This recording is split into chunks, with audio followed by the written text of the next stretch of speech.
नमस्कार, मैं हूं आपके साथ प्रिया सिंह सोमवंशी। नमस्कार, मैं हूं अमित पालित। और इस वक्त की बहुत बड़ी खबर, हिजाब बैन पर बहुत बड़ी खबर आई है। जिस फैसले पर आज पूरे देश की निगाहें टिकी हुई थी वो 50-50, 50-50 हो गया है। सुप्रीम कोर्ट के दो जजों ने अलग अलग फैसला सुनाया, दोनों जजों की राय अलग अलग दिखाई दी है। अब आप समझिए कि क्या हो रहा है कि जो फैसला आया है वो अब बटा हुआ है, इसलिए जो बैन लगा हुआ था वो बैन अब बरकरार रहेगा। कर्नाटक में तो राहत नहीं मिली है, जिन्होंने अपील की थी, जिन छात्राओं ने अपील की थी इस हिजाब बैन के खिलाफ, उनको राहत नहीं मिली है।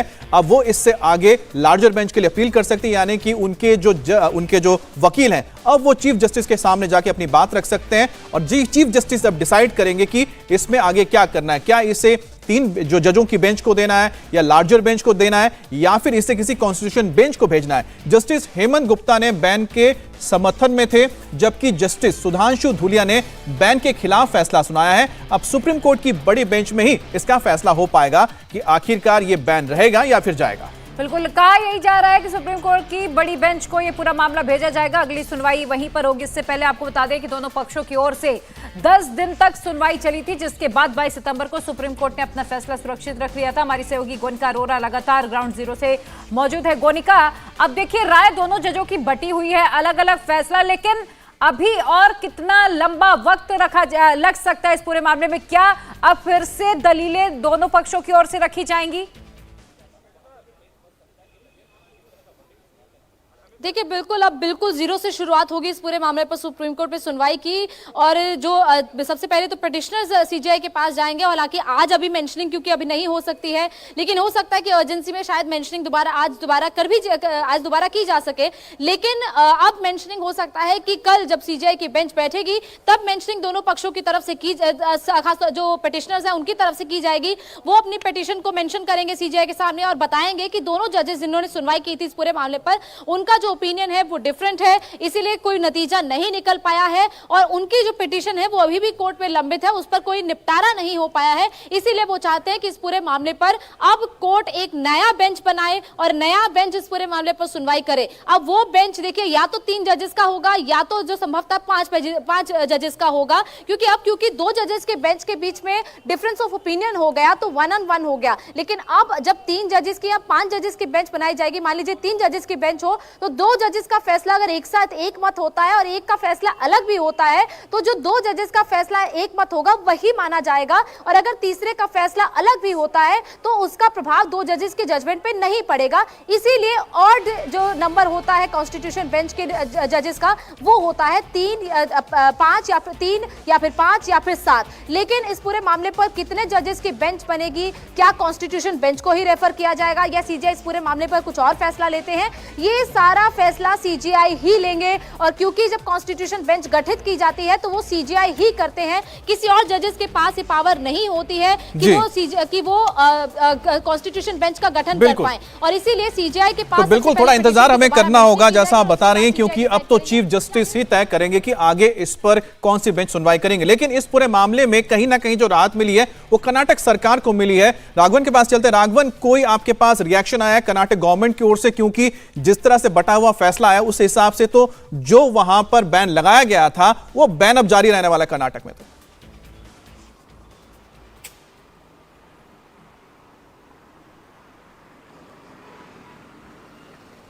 राघवन, आपको आवाज मिल रही है?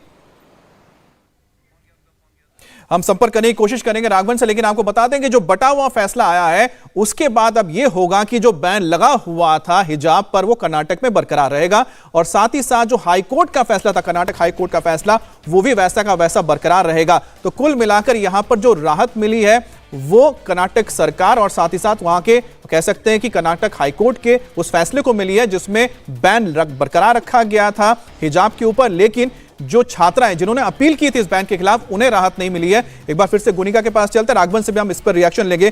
गोनिका, तो कुल मिलाकर अब जो बैन है वो बरकरार रहने वाला है क्योंकि ये बटा हुआ फैसला आया है, उस फैसले पर कोई असर नहीं होने वाला आज के इस फैसले का। देखिए बिल्कुल, क्योंकि जस्टिस गुप्ता ने ये कहा कि वो कर्नाटक हाईकोर्ट के फैसले को अपहेल्ड कर रहे हैं, वहीं जस्टिस धुलिया ने कहा कि वो कर्नाटक हाईकोर्ट के फैसले को सेट असाइड कर रहे हैं। इसलिए कर्नाटक हाईकोर्ट का जो फैसला था वो जस का तस ही है, वो वैसे ही अभी लागू रहेगा जैसा कि 5 फरवरी के बाद से लागू है। यानी कि जो बैन था जो हिजाब पहनने पर स्कूल और कॉलेजेस में कर्नाटक में, वो जारी रहेगा। और इसके अलावा जस्टिस धुलिया ने यह कहा था कि वो कर्नाटक सरकार की तरफ से जो आदेश दिया गया था उसको क्वैश करते हैं, लेकिन सिर्फ उनके क्वैश करने से कोई फर्क नहीं पड़ेगा, क्योंकि वो उस पर जो क्वैश है वो कर्नाटक हाईकोर्ट ने नहीं किया था, कर्नाटक हाईकोर्ट ने उसको सही ठहराया था। और इसीलिए जो कर्नाटक सरकार का वो नोटिफिकेशन है वो भी जारी रहेगा। और इसीलिए इस पूरे मामले पर फिलहाल यथास्थिति बरकरार है, किसी भी तरीके का कोई फैसला आज सुप्रीम कोर्ट से नहीं निकला है। वहीं जब दोनों जजेस की तरफ से फैसला सुनाया जा रहा था तो जस्टिस धुलिया ने ये कहा कि इस पूरे मामले का जो मेन थ्रस्ट है उनके जजमेंट का, वो इंटायर कॉन्सेप्ट है एसेंशियल रिलीजियस प्रैक्टिस का, जो कि इस पूरे मामले पर डिस्प्यूट का मामला नहीं हो सकता है। क्योंकि इस पूरे मामले पर वो कह रहे हैं कि रिलीजन को नहीं लाना चाहिए था, रिलीजन में प्रैक्टिस है या नहीं है, इस पूरे मामले पर जो लड़कियां हैं उनके एजुकेशन को देखना चाहिए था कि एजुकेशन से कहीं वो वंचित ना रह जाएं। मोनिका बनी रहेगा, अब ये देखना होगा कि इस पूरे मामले की सुनवाई आखिर कब होगी। टी राघवन भी लगातार हमारे साथ बने हुए। टी राघवन, जो फैसला कर्नाटक सरकार ने दिया था, जो हाईकोर्ट की ओर से फैसला दिया गया था कि ड्रेस कोड जो पहले यूनिफॉर्म तय किया गया है उसी में सभी धर्म वर्ग के लोग आएंगे, तो इस फैसले से कम कर्नाटक सरकार के लिए बहुत बड़ी राहत है। जी बिल्कुल, देखिए जिस कॉलेज में ये सबसे पहले बैन लगाया गया था, वहाँ के जो डिसिप्लिनरी कमेटी, जो कॉलेज मैनेजमेंट कमेटी के वाइस चेयरमैन है यशपाल सुवर्णा, उनसे हमारी बात हुई कुछ देर पहले। उनका ये कहना था कि हमने यही बात कही थी, हो सकता है कि जो फाइनल वर्डिक्ट आएगा, जैसा ही अब लार्जर बेंच को जाने वाला है पूरा मामला, तो उनको अभी भी उम्मीद है कि उनके पक्ष में ये मामला आएगा। जो एजुकेशन मिनिस्टर हैं BC नागेश, उनकी हमारी बात हुई, उनका एक मैसेज अभी आया है कि I hope that the final verdict will favour us. उनका भी यही मानना है कि जिस तरह का आज का एक स्प्लिट वर्डिक्ट आया है, जो फाइनल वर्डिक्ट होगा वो सरकार को फेवर करेगा। लेकिन इस दूसरी तरफ जो हिजाब के पक्षकार हैं, वो उन लोगों का भी मैसेजेस मुझे मिल रहे हैं। उनका ये कहना है कि एक बात सुप्रीम कोर्ट में साबित हो गई कि जो कर्नाटक हाई कोर्ट का फैसला था वो एक तरफा था। उनका ऐसा लगता है कि अब एक दरवाज़ा उनके लिए नया खुला है और वो उनको इंसाफ मिलेगा। तो दोनों ही पक्ष इस फैसले को अपने अपने पक्ष में कह सकते हैं एक तरह से भुनाने की कोशिश में है। देखना होगा कि लार्जर बेंच का आखिरी फैसला क्या होता है। बिल्कुल। अच्छा राघवन, कोई सरकार की ओर से कोई रिएक्शन मिला इस पूरे आज के फैसले पर? जी देखिए, थोड़ी देर में अभी एक प्रोग्राम में है जहां पर हम बिल्कुल सभागार के बाहर ही मौजूद हैं। यहाँ पर राज्य के शिक्षा मंत्री BC नागेश हैं, वो कुछ देर में इस बारे में रिएक्ट करेंगे, ऐसा उनकी तरफ से कहा गया है। हम इंतजार कर रहे हैं। हमारे साथ हमारे कुछ मेहमान भी जुड़ चुके हैं। मुफ्ती वजाहत कासमी हमारे साथ जुड़े हुए हैं, मुस्लिम राष्ट्रीय मंच से हैं ये। फिरोज अहमद वक्त हमारे साथ जुड़ चुके हैं, मुस्लिम स्कॉलर। इसके अलावा फरतह नकवी हिजाब विरोधी हैं। Bilal Khan Islamic scholar. इसके अलावा हमारे साथ असीम वकार प्रवक्ता है IMIM के। आप सभी का बहुत बहुत स्वागत है। बिलाल खान, आपके साथ ही शुरुआत। ये जो फैसला, पुराना फैसला फिलहाल बरकरार है क्योंकि आज मामला सुलझ नहीं पाया है, आपने भी सुना, दोनों जजों का अलग अलग फैसला है, इसे आप कैसे देखते हैं? देखिए, पहले तो मैं देशवासियों को ये बताना चाहता हूँ, एक स्टेट का मसला है। कर्नाटक हाई कोर्ट ने जो फैसला सुनाया था उसको लेकर सुप्रीम कोर्ट के अंदर ये चीज थी, और कुछ लोग उसको भ्रमित कर रहे थे कि पूरे देश में हिजाब बैन होने वाला है। उसका कोई मसला नहीं है। ये सिर्फ कॉलेज और यूनिवर्सिटीज का मामला है जिसमें यूनिफॉर्म को लेके मुद्दा उठा था। जो हमारी कर्नाटक की सरकार है उसने उसको बैन करने का काम किया, उसी को हाई कोर्ट ने सेम रखकर उस पर भी ये बैन कर दिया उसको। उसके बाद हमारे जो लोग हैं मुस्लिम पक्ष के, जो हिजाब को लेकर गए थे, वो सुप्रीम कोर्ट ने गए। आज सुप्रीम कोर्ट का जो है बिल्कुल हम भी ये कहेंगे कि जिस तरीके से दोनों जजेस, जैसा जस्टिस हेमंत गुप्ता और जो है जस्टिस लूलिया साहब का अलग अलग फैसला था, इसी वजह से ये जो है अपर बेंच के अंदर 3 बेंचेस या 5 बेंचेस पर सुना जाएगा।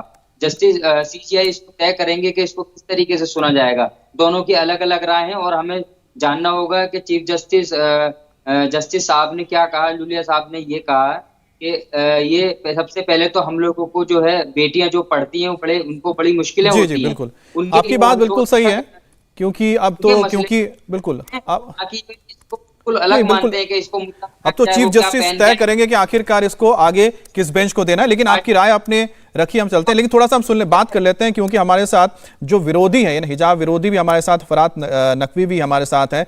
फराद, एक बात बताइए, जो फैसला आया है इसको आप किस तरह से देख रहे हैं, क्योंकि आपने हिजाब का विरोध किया है।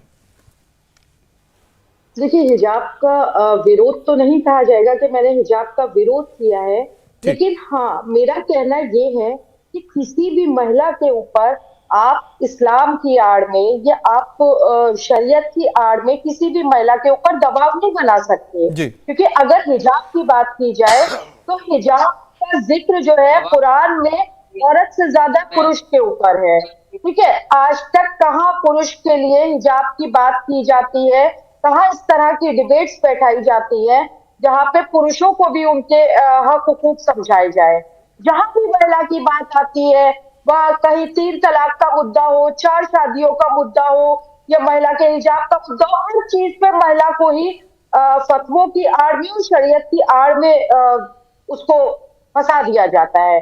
तो मेरा कहना यह है कि हिजाब पर इतनी इतनी बड़ी बातें जो उठ रही हैं, तो सबसे पहले आप ये देखिए कि हिजाब, पर्दे का जिक्र कुरान में औरत से ज्यादा मर्द के ऊपर है।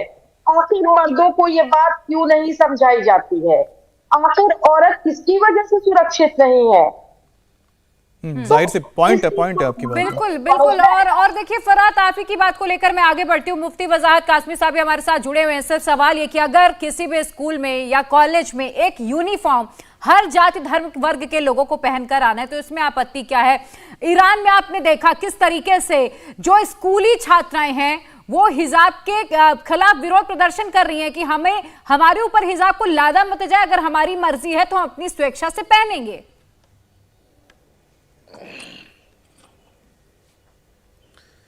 देखिए, मैं शुरू दिन से ये बात कह रहा हूं कि मैं भी खुद स्कूल पढ़ के आया हूं और हम लोगों ने कभी सोचा भी नहीं था, हमारे दिलो दिमाग से ये बात कभी गुजरी भी नहीं कि स्कूल की यूनिफॉर्म को लेकर भी मजहबी बातें हुआ करेंगी। और मैंने कभी देखा नहीं, छात्र स्कूल में शिक्षा की, तालीम की भावना से, उसके जज्बों से जाते हैं। कौन हिजाब पहनेगा, कौन क्या करेगा, इस पर बहस ही क्यों शुरू हुई मुझे समझ नहीं आ रही थी। और फिर मुस्लिम संगठनों से मैंने बहुत अपील की, बहुत कहा, पर्सनली भी बात की कि भाई आप लोग ये दरवाज़ा बंद करो, वहाँ की जो मैनेजमेंट कमेटी है उससे बात करो, कोई भी अपने यूनिफॉर्म में, मदरसा हो, स्कूल हो, वो किसी हिजाब को दाखिल नहीं करेगा, या हिजाब है तो उसको हटाएगा नहीं। और जो एक स्कूल की यूनिफॉर्म है, किसी भी मजहब का बच्चा उसी यूनिफॉर्म में स्कूल में पढ़ने जाता है और वहाँ जाकर सिर्फ वो शिक्षा की बात करता है, मजहब की बात नहीं करता है। लेकिन मुस्लिम संगठनों ने इस बात को समझा नहीं, हाई कोर्ट गए, वहाँ से जो कुछ हुआ उनको उस पर भी बस नहीं हुआ, फिर वो सुप्रीम कोर्ट आ गए। और आज भी मैं अभी आपके जो अभी एक एंकर हैं, पत्रकार हैं, कहीं बाहर से पत्रकारिता कर रहे हैं, वो बता रहे हैं कि मुझे मैसेज आ रहे हैं कि वो अभी और आगे भी जाएंगे। और फिर इसमें भ्रम ये फैलाया जा रहा है कि सरकार हिजाब के खिलाफ है। हिजाब के लिए सरकार ने, स्टेट सरकार हो या सेंट्रल गवर्नमेंट हो, मुल्क में तो कोई बात की ही नहीं।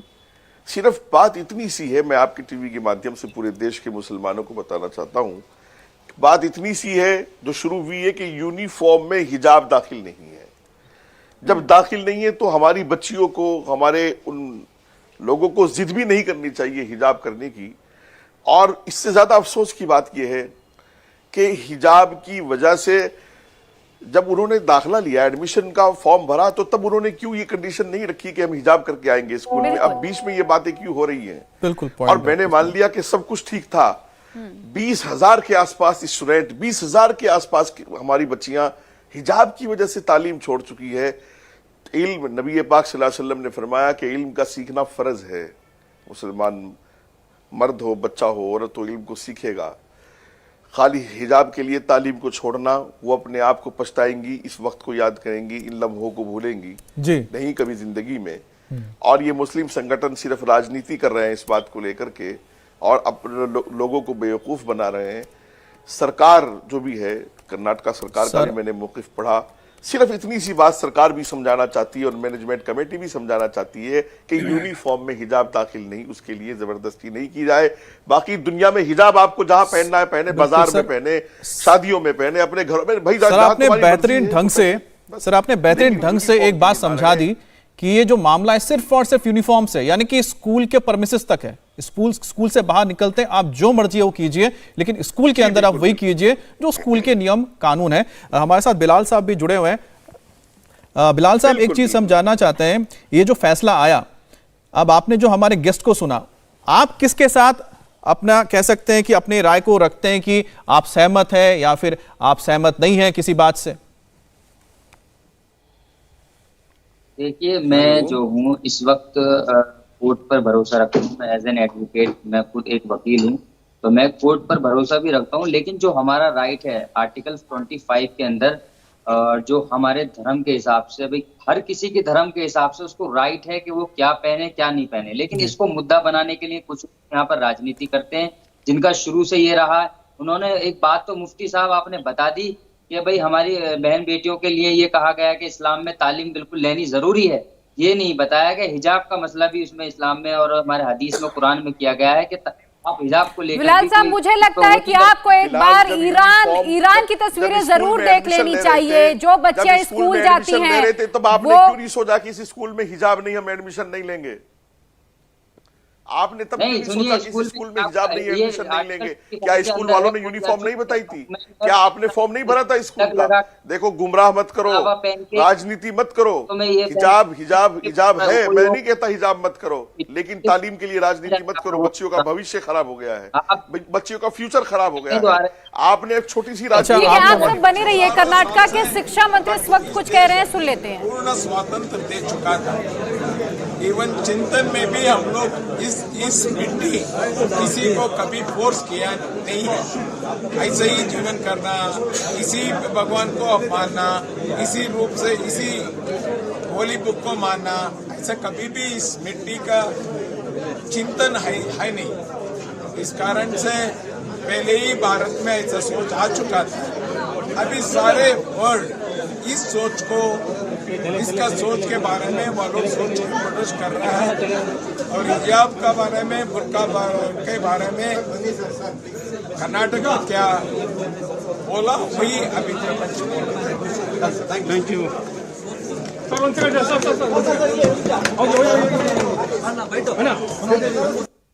तो यहाँ पर आप सुन रहे थे शिक्षा मंत्री जिन्होंने अपनी राय रखी है हिजाब को लेकर। लेकिन आपको बता दें, कर्नाटक सरकार का जो फैसला था वो फिलहाल बरकरार रहेगा। हमारे साथ वसीम वकार जुड़ गए हैं, प्रवक्ता एआईएम के।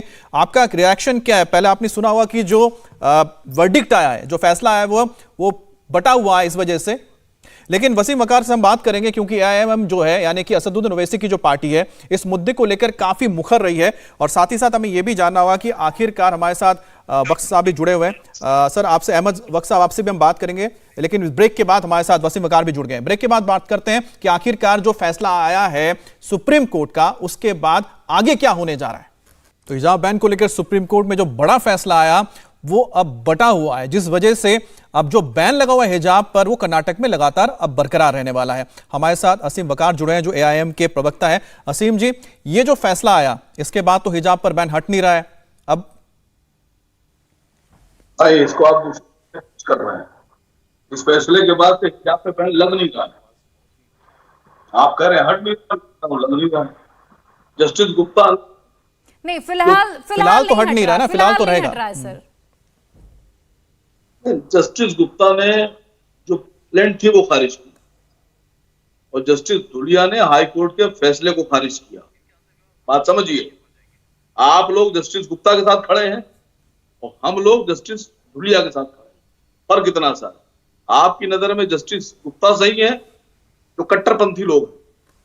नहीं सर, पहली चीज तो क्लियर कर देते हैं, हमारी नजर में जो अभी फैसला आया है उस पर ही हम हैं। बटा हुआ फैसला है जिसके मुताबिक जो वकील वहां पर कह रहे हैं कि जो कर्नाटक में जो वहां पर यथास्थिति बनी रहेगी, यानी कि वहां जो बैन लगा बना रहेगा। इस पर आपका रिएक्शन ले रहे हैं? ये तो आगे जाएगा सीजीआई के पास ना पूरा मामला। मैं आपसे कह रहा हूं कि अब मामला मत करो प्लीज, चला गया है संवैधानिक बेंच में। और सीधी सी बात है, मैं आप लोगों से पूछ रहा हूं कि क्या अब लोगों को कपड़े पहनने का अधिकार खाने का अधिकार, सर, कपड़े पहनने के अधिकार को कोई छीन नहीं रहा है, पहली बात तो। दूसरी बात ये कि जब पूरा मामला अभी कोर्ट में है, जब कानूनी न्यायिक प्रक्रिया के तहत चल रहा है, तो इंतजार करिए। फरहत नकवी साहब का मैं रुख कर लेती हूँ, माफ कीजिएगा, मैं पहले फिरोज अहमद साहब का रुख कर लेती हूँ। हमारे साथ काफी देर से जुड़े हुए हैं, इनका रुख अभी हमने एक बार भी नहीं किया। फिरोज अहमद साहब, अगर किसी भी स्कूल में, जैसे कि अभी मुफ्ती वजाहत कासमी कह रहे थे कि भाई प्रेमाइसेस के अंदर, स्कूल प्रेमाइसेस के अंदर जो यूनिफॉर्म अगर कुछ लागू किया गया है वो किसी एक व्यक्ति के लिए नहीं है, वो सबके लिए है, तो अगर सारे स्टूडेंट सेम वेशभूषा में आते तो आपत्ति क्या है? देखिए, आपको मेरी आवाज पहुंच रही है प्रिया जी? जी हाँ, नहीं, मैं कहना चाहता हूं कि हिजाब को जिस तरीके से अजाब बना दिया गया, मैं नहीं समझता, जैसे हमारे मुफ्ती साहब ने भी अभी अर्ज किया था कि ये कोई मुद्दा ऐसा नहीं था कि जिसको कोर्ट में ले जाते हैं सारा।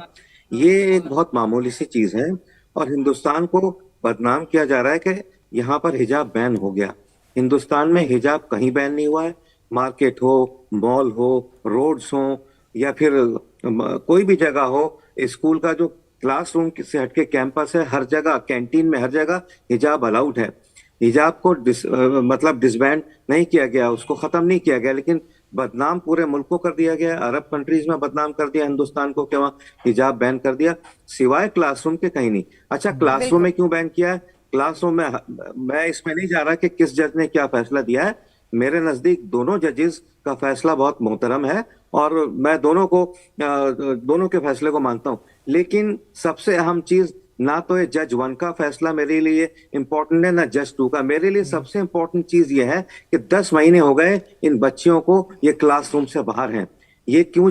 उड़ूपी की बच्चियां, देखिए मैं एक बात और बता दूं, 96 बच्चियां थी वहां पे, 96 में से सिर्फ 6 ने ये हिजाब के मामले को, पता नहीं किसने इन बच्चियों को रेडिकलाइज कर दिया, कम्युनलाइज कर दिया, किसने इनको बहला फुसला दिया, भटका दिया, भड़का दिया, ये हिजाब को की जिद को लेके चली गई। अरे और ऐसे ऐसे नारे आ रहे हैं कि एक नारा था कि नो हिजाब नो किताब, एक नारा मैं देख रहा था we cover our heads not brains. ये किस तरह का मिजाज हम लोग बना रहे हैं? देखिए, जमाना बहुत आगे बढ़ रहा है, हमारी बच्चियां बहुत ज्यादा ज़हीन हैं, बहुत। देखिए, फातिमा बीवी पहली मुस्लिम जज थी, ठीक है, वो भी हिजाब कोर्ट के बाहर पहनती थी जब कोई फैसला देती थी। एक मिनट में बात पूरी कर, नहीं, आ रहे असीम जी आ रहे हैं, असीम जी आ रहे हैं। सुन लीजिए पहले, फॉलो कीजिए, आप तहजीब को फॉलो कीजिए। मुझे आपकी पार्टी से कोई लेना देना नहीं है, मुझे बात पूरी कर लेने दीजिए। नहीं, असीम जी आ रहे हैं, आपको वक्त मिलेगा सर, आप एक मिनट आ रहे हैं आपके पास। The way you are spewing venom, जिस तरह से आप जैसे लोग और आपकी पार्टी के जो सर्वे सर्वा हैं, ये जो ओवैसी बरादरान है, जिस तरीके से जहर उगल रहे हैं, हिंदुस्तान में आग लगा रहे हैं, इससे देखिए आप तो बने रहेंगे। आपने बहुत ही इंपॉर्टेंट एक पॉइंट बताया, जरा वसीम जी से उसका जवाब ले लेते हैं। जो आगे जाके पायलट बन सकती है, प्रोफेसर बन सकती है, जी ये बच्चियां वसीम जी आपके पास आ रहे हैं, सकती हैं, इंजीनियर बन सकती हैं, लॉयर्स बन सकती हैं। इन बच्चियों को अच्छा, फिरोज जी आपने एक बहुत इंपॉर्टेंट चीज बताई, जरा उसको लेकर बात कर लेते हैं। रोका है क्लास में जाने से हिजाब का बहाना लेकर। फिरोज साहब आपने एक बहुत इंपॉर्टेंट चीज बताई है कि जो हिजाब पर बैन नहीं है, सिर्फ और सिर्फ यूनिफॉर्म का एक हिस्सा नहीं है, इस वजह से क्लासरूम में उसको नहीं पहना जा सकता है। पर्दा क्या है? पर्दा एक अंदर की हया होती है, शर्म होती है, एक किरदार होता है, वो होता है असल पर्दा। ठीक है, अगर आपको आवाज आ रही है तो बस एक मिनट कुछ 30 सेकंड का वक्त दीजिए, असीम जी से बात कर लें। पुरानी दिल्ली का इलाका, ठीक है फिरोज साहब, जवाब ले लेते हैं। फिरोज साहब जवाब ले लेते हैं। वहाँ बच्चों को खिड़कियों से बाहर भी ठीक है झांकने सर, नहीं दिया जाता। आप अपनी बात आगे भी रखिएगा। असीम वकार साहब से पहले जवाब ले लेते हैं, इसके बाद आपका रुख करेंगे अमित सवाल। अच्छा असीम जी, देखिए कि उन्होंने बहुत अच्छी बात कही कि जो बैन है वो बैन तो सिर्फ और सिर्फ इस पे हिजाब पे नहीं है, कहीं पर भी आप पहन सकते हैं, लेकिन जो यूनिफॉर्म है स्कूल का, अगर स्कूल का यूनिफॉर्म हिजाब अलाउ नहीं करता है क्लासरूम के अंदर, तो ऐसे में क्या दिक्कत है जिसको लेकर आपकी पार्टी हो या आपकी तरह के जो लोग राय रख रहे हैं वो इस मामले को इतना तूल दे रहे हैं? देखिए, आपने कहा इन्होंने बहुत अच्छी बात की, जो आदमी अच्छा नहीं है वो बात भी अच्छी नहीं कर सकता, पहले बात तो ये समझिए। दूसरी बात, आपने कहा कि यूनिफॉर्म, बंबई में जितने स्कूल हैं, लखनऊ में जितने स्कूल हैं, उन स्कूलों में यूनिफॉर्म में कहीं भी जो पगड़ी पहनी जाती है वो हिस्सा नहीं है यूनिफॉर्म का, लेकिन हमारे सरदार भाई जाते हैं, उनको एक्सेप्ट किया जाता है। यूनिफॉर्म में कहीं पगड़ी नहीं है, किसी जगह नहीं, एक्सेप्ट करते हैं बिना पगड़ी के। अगर उनसे कहा जाएगा तो उनका धर्म का मामला है। देश को आजाद हुए 75 साल हो गए, और उसके बाद में आज तक कभी ये विवाद खड़ा नहीं हुआ, और ना ही कभी किसी हिजाब की वजह से, किसी सर ढकने की वजह से किसी स्कूल में कोई इश्तिहार फैला हो, पढ़ाई में कोई दिक्कत आई हो, कोई मारपीट हुई हो। चलिए हसीम वकार साहब, यहीं पे मैं मुफ्ती वजाद साहब का सवाल भी जोड़ देती हूँ। आपने कहा कि पढ़ाई में कोई दिक्कत नहीं आई, उन्होंने एक आंकड़ा दिया कि 20,000 लड़कियों ने हिजाब की वजह से स्कूलिंग अपनी छोड़ दी, उन्होंने अपनी शिक्षा पूरी नहीं की। इस बारे में है आपके पास कोई जवाब? 100 जवाब है, दीजिए, एक नहीं 100 जवाब है। दीजिए सर, दीजिए जवाब दीजिए। फिर एक मोहतरमा है, वो अभिनेत्री है कंगना रनौत, वो भी बहुत इसके हिजाब के खिलाफ बोलती हैं। तो मैंने एक बच्चे से कहा, मैंने कहा उसके ऐसे कपड़े पहनाओगे अपनी बहन को, समर्थन करोगे उसका? अच्छा, आप किसी के ऊपर पर्सनली क्यों बोल रहे हैं? के लिए कह रहे हैं वसीम ये जी, जरूरी है, वसीम जी, कपड़े पहनना सबकी अपनी चॉइस है, जिसे जो पहनना होगा वो पहनेगा। आप किसी को नहीं बता सकते क्या पहनना क्या नहीं पहनना है। आप बोलिए, यही मैं भी कहता हूँ। आप बोलिए में बोलिए ना। नहीं, कंगना रनौत क्या? नहीं सर, स्कूल में लेकिन नियम है, स्कूल कॉलेज में नियम है, अगर किसी स्कूल में कुछ यूनिफॉर्म है तो वो सबको पहनना है। घर के बाहर, आप स्कूल के बाहर जाइए, आपको जो पहनना है पहनिए, कोई नहीं रोकता आपको। माहौल वाला माहौल पड़े अपने इस तरह की बातों के ऊपर। नहीं, तुम बनाओगे फिरोज बख्श, यहां बैठकर गुमराही की बातें मत करो। कोई भी गुमराह नहीं कर रहा तुम लोग के अलावा। तुम लोग पैसे के लिए कुछ भी कर सकते हो। गुमराही की बात याद कर रहे हैं। सुनिए मेरी बात, इस वक्त सबसे अहम चीज जो है, सुन लो मेरी बात। ऐसा है वकार मियां, असीम वकार मियां, मेरी बात सुन लीजिए। आप जिस पार्टी की वकालत करते हैं, मुझे उससे कोई लेना देना नहीं है। मुझे आम मुस्लिम बच्ची से लेना देना है जो 10 महीने से कॉलेज नहीं जा रही, जो किताब से हटके हिजाब पे लग गई। आप जैसे खुराफाती लोगों ने, आप जैसे जहर उगलने वालों ने, आप जैसे हिंदुस्तान में आग लगाने वालों ने इन बच्चों को किताब से हटा के हिजाब पे लगा दिया। इनको कंपटीशन में बैठना है, इनको IAS IFS बनना है, और आप जैसे लोगों ने हिजाब करके इनको भटका दिया है। ठीक है, जहर मत उगलिए, इनको प्रोवोक मत करिए, इनको मिसगाइड मिसलीड मत करिए, इनको स्कूल जाने दीजिए। देखिए एक सिस्टम है, हिंदुस्तान BR अम्बेडकर कानून से चलता है, और वो कानून कहता है कि अगर स्कूल में आप हर बच्चे को नीली स्याही से लिखना है, लाल या हरी स्याही से नहीं लिखना है, तो उसको मानना होगा। स्कूल ने अगर कह दिया आप हिजाब कैंपस में कहीं भी पहन लो, क्लासरूम में नहीं पहनना, तो उसमें क्या आफत आ गई? बहुत देर से लोगों ने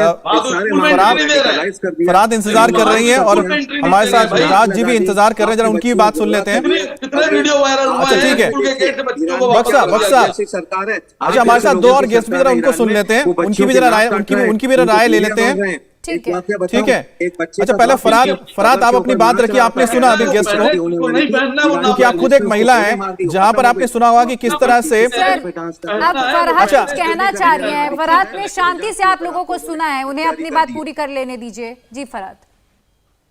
आसिफ वकार साहब से ये मेरा सवाल है कि मैं ये पूछना चाहती हूँ कि कुरान क्या कहता है? कुरान को मानने वाले हैं ना, तो कुरान क्या कहता है कि औरत और मर्द को बराबर के हुकूक दिए गए हैं, और बराबरी के हुकूक का मतलब आप समझते होंगे। तो मुझे ये बताइए, जो आप महिलाओं को टारगेट कर रहे हैं, आप पर्दे को कितना फॉलो करते हैं? आप वो लोग हैं जो 4 शादियों के फेवर में बोलते हैं, आप वो लोग हैं जो 3 तलाक के फेवर में हमेशा रहे। आपने हमेशा महिलाओं को टारगेट किया। तो मेरा कहने का मतलब यह है कि जब कुरान ने ये बात स्पष्ट कर दी कि औरत से ज्यादा मर्दों के ऊपर पर्दे के दिए गए, आप लोग कहीं भी मर्दों के जलसे करके, पुरुषों के जलसे करके उनको ये बात बताती है कि आपको कितना पर्दे के बारे में बताया गया है। बोलने दीजिए फिरोज साहब, बोलने दीजिए फरहाद को अभी। ऐसे जलसे कीजिए, आप महिलाओं को टारगेट करके महिलाओं के लिए बताते हैं, जलसे भी करते हैं, बड़े बड़े फतवे भी लगाते हैं, महिलाओं को फतवे का भी शिकार करते हैं, लेकिन कहीं भी ये देखा कि बड़े जलसे करके आप जैसे लोगों ने या आपके दर्द गुरुओं ने कहीं भी पुरुषों को उनके हुकूक समझाए गए हो कि औरत के प्रति पुरुष का क्या हुकूक है, क्या कुरान बताता है, ये आप लोग नहीं बताते हैं। सिर्फ कुरान को इस्लाम की शरीयत की आड़ में आप लोगों ने झूठे ढंग से औरत को कमजोर बनाने का काम किया गया है। फतवे की बात जब भी आएगी, 3 तलाक पे अगर आवाज उठाई औरतों ने, तो उन पे फतवा लगा दिया गया कि उनको इस्लाम से खारिज कर दिया गया। आखिर फतवे की बातें पुरुषों के लिए क्यों नहीं आती है? हमने तो कहीं नहीं देखी ये चीज। ठीक है, जिस तरह से बताया जा रहा है कि क्या इस्लाम के लिए बहुत एसेंशियल प्रैक्टिस है हिजाब, इसको लेकर हमारे साथ मुफ्ती वजाहत साहब हैं, उनसे भी बात करेंगे। वकार साहब, आपसे भी हम इसको लेकर जवाब लेंगे, लेकिन एक ब्रेक के लिए रुकते हैं। ब्रेक के बाद भी बड़ी खबर पर बने हुए हैं, क्योंकि सुप्रीम कोर्ट से जिसका इंतजार था वो फैसला तो आया, लेकिन वो फैसला ऐसा बटा आया कि आप देख पा रहे हैं कि किस तरह से राय भी लोगों की बटी हुई है।